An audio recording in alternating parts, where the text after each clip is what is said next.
My name's Monica Zenonis, and I'm going to give, well, my talk is from a slightly different perspective. My background is that I have developmental prosopagnosia, and I was diagnosed about 7 years ago. From there, I set up the London Face Blind Group, which acts as a kind of support group for people, or really a meeting place for people with prosopagnosia. I also trained as a counsellor, psychotherapist. I've recently completed my master's degree and actually wrote a dissertation on the psychotherapeutic landscape of prosopagnosia. So over the years, I've been sort of involved in various things in trying to raise awareness. It's just a little list there of things. The talk today, I said that I was going to do a talk on coping mechanisms and coping strategies. And it suddenly occurred to me that there are lots of things that people actually need to cope with. And so I wanted to be specific in this talk because of the time, really, and just talk about coping mechanisms and strategies in recognizing people. But I do understand that there are lots of different impacts, emotional impacts that the condition can have on people. Things like there's usually a high level of anxiety in particular situations, fear, guilt, shame, all sorts of things that can be constellated. And it's exhausting, really, managing different situations. You get tired after a while. And it's useful always to find support if you are going through a bit of a difficult phase, whether it's a friend, family, counsellor, therapist, whoever. So I've used the term coping mechanism and coping strategy in slightly different ways. And to sort of illustrate the point, really, I've used a quote from Bowlby, who is talking about something which I personally would attribute to a coping mechanism. And he says, when considering the relative importance of visual, kinesthetic and tactile receptors in attachment, a shortfall in one mode can perhaps, within wide limits, be made good through some other mode. And I will explain that a little bit more in a minute. So for me, really, coping mechanisms are about sort of unconscious mechanisms, abilities that we have that perhaps get used more than others because we don't necessarily have this visual recognition. All right, so coping strategies, on the other hand, are things that we're more conscious of, things that we might do to help us get around in the world. So a lot of people with prosopagnosia will use the environment and contextual clues to help them. And I've put an example of a seating plan. So how do people get by at work? You know, if you have a meeting to attend, how do you know who everybody is and still function within your role? So, you know, you might have a seating plan. You might know where so-and-so is sitting. There's also a lot of mental agility involved in having prosopagnosia. So people may learn different things. You might associate a particular person with a particular feature that they have, or something like, for example, here, someone always reminds you of a school teacher.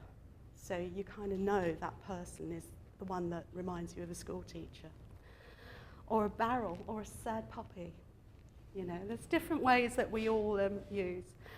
Another thing is obviously regular routine, fixing appointments. That helps us get by in the world. We know so-and-so is going to come at 4 o'clock, so we know it is that person. Name tags, identifying features. Quite often, there's a lot of anecdotal evidence to suggest that people with developmental prosopagnosia tend to choose people that look very different as friends or as partners.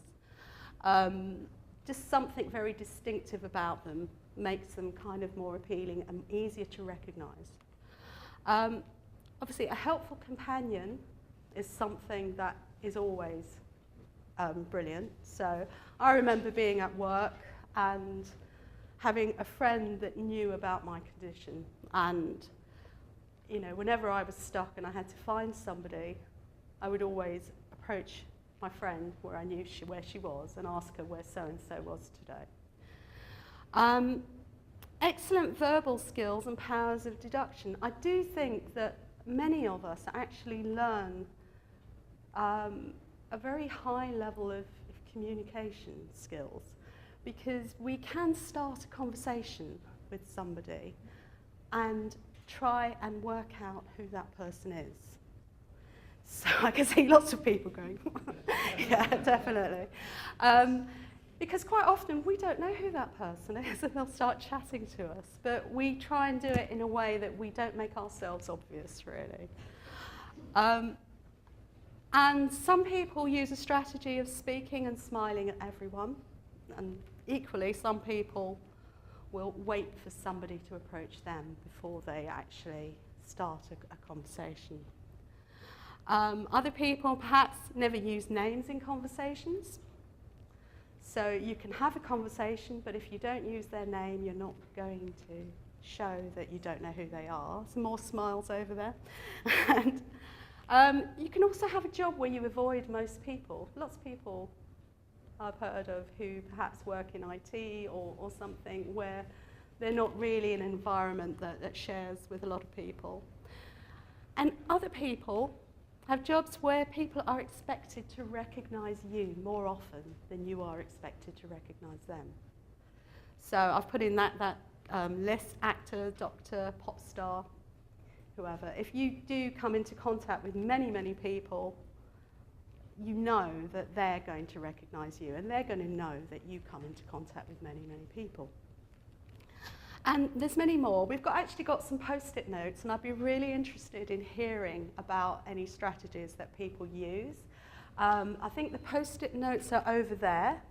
So if during the breaks you want to add some post-it notes, please do it. I'm not sure, we'll put a box or something where we can collect them there. Looking at coping mechanisms, I've kind of delineated them, really.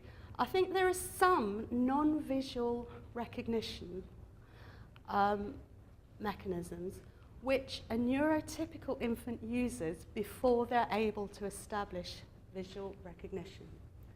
So some of the research has shown in psychotherapy has shown that babies not only use visual recognition, they use touch, they use smell, they use movement, and I think some of from what I've heard from people I did a very small research project myself, but also because of the London Face Blind Group, had quite a lot of contact with people with face blindness. And a lot of the thing is that people are using different types of sensors. And this goes back to the quote from Bowlby, actually, where he says that within a wide limit, it's possible that some other types of mechanisms come into play. And I also looked at some research about infants that were blind.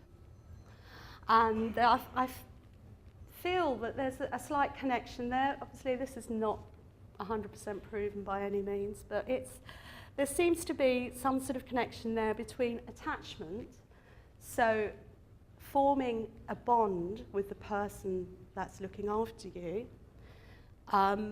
With blind children, babies for example, they found that attachment is slower to happen, but when it does happen, it's more intense. So blind babies, for example, will be more anxious when the caretaker is not there after they have built up this attachment. And I do wonder if that's a kind of similar thing, possibly, to a face-blind baby. Also, other sort of mechanisms are highly developed visual memory of objects. And this is not that it applies to everybody, but I think it does apply to some people. I've had conversations with people who can give very detailed, precise descriptions of a room, of a place, and they very much focus on things and use as a strategy as well, remembering hairstyles, remembering jewellery, remembering body shape, and different things. But again, I think this is one of those areas, like John touched on before, that some people may have problems with objects, and so perhaps for them this isn't a great one. I mean, for me, for example, I can't particularly remember what anybody's wearing, so it doesn't help me get by in the world. But I do know a lot of other people that do focus very much on these things. And I think because of their use of their visual memory for objects, I think they are actually better at it than a lot of other people.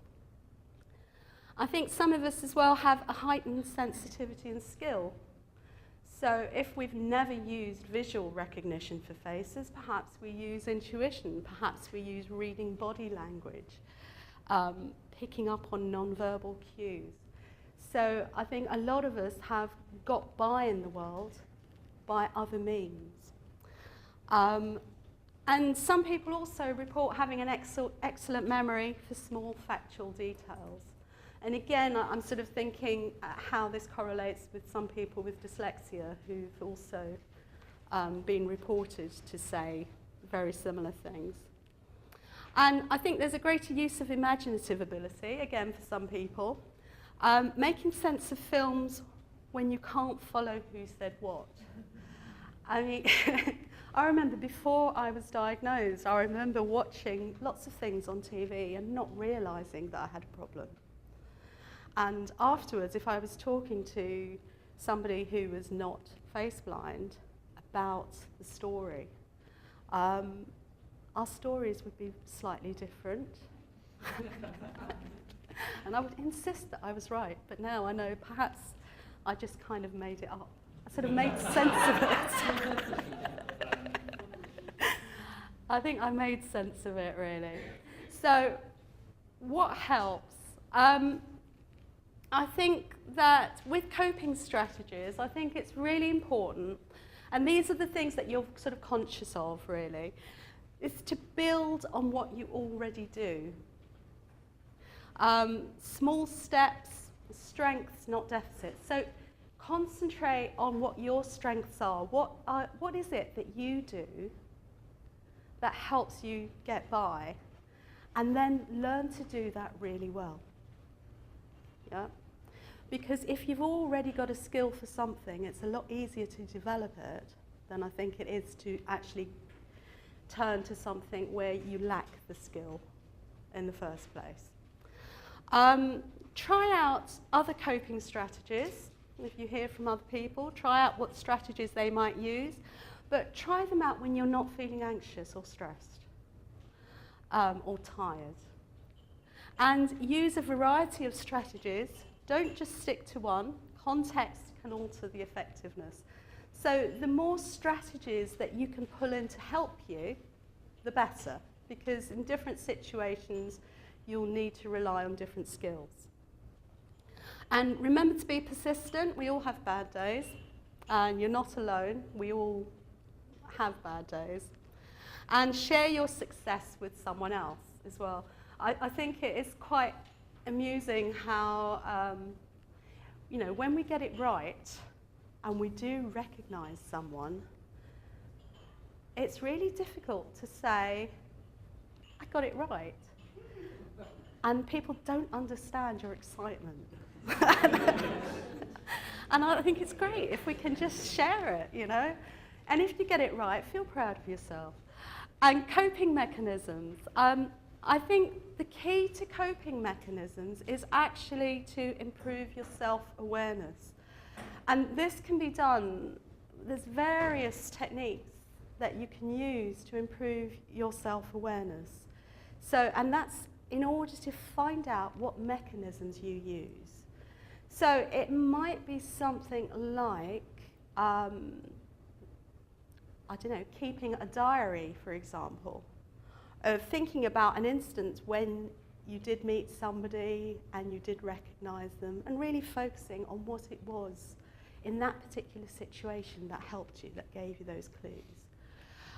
It can be something like meditation as something to reflect on, you know, just very quietly, sitting alone and just thinking and focusing on specific experiences that you've had. And there are various techniques that you can use. And then when you are aware of what mechanisms you use, you can always try and turn these into strategies. So if you know that you are actually quite intuitive, then use that. Trust your intuition a little bit more than you give it credit for. But I think it's important to build self-esteem. And I think self-esteem is an issue with people with face blindness, because quite often you've had so many negative experiences growing up, and so many people saying that you're, I don't know, stupid or not concentrating or whatever.